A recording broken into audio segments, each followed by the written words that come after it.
จับตะเกียบเขี่ยมาเลยพยายามโต้โค่นโต้โค่นโต้โต้เลยไปโต้สดไปจัดการยังเนี่ยตอนนี้นี่ของนี่ที่ต้องเก็บไปจัดไปพี่น้องโต้ให้โน่นโต้ให้โน่นโต้ตลอดใจโต้ต่อเยอะคุณตอนนี้จัดไป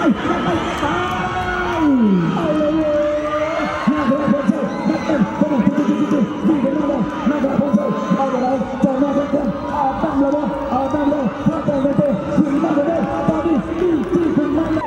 80ให้ผู้ชนะฉลองด้วยการดำน้ำห้องสวรรค์และห้องแซ่บได้แก่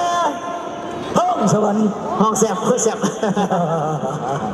การเงินการเงินเมืองโซเฟอร์2 ทีมเด้อฉลองด้วยการโดดน้ำก่อนเนาะ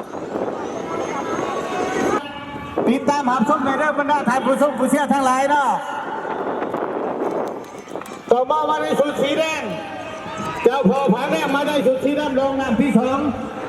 เอาเจ้าจะไปไหนบ่ตะโมเจ้าจะไปไหนบ่ขอจะบืนขึ้นมาตะโมมาโลดเขาจะไปอยู่แล้วไปบอลอดตอโมเจ้าพ่อผางแดงต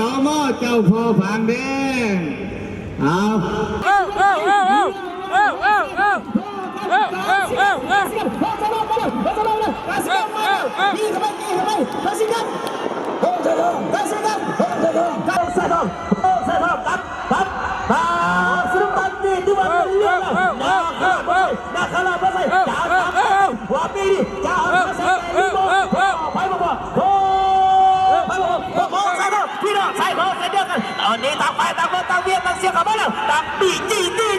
เข้ามาตอนนี้มีขอดีทีเดียวจับตั้ง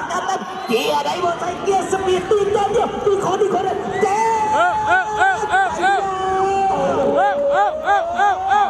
จับเกียร์1 เกียร์ 2จับเกียร์ 2จับเกียร์ 3บี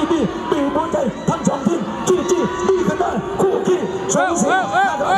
ห้องใจทองนักการพอใจห้องเดียว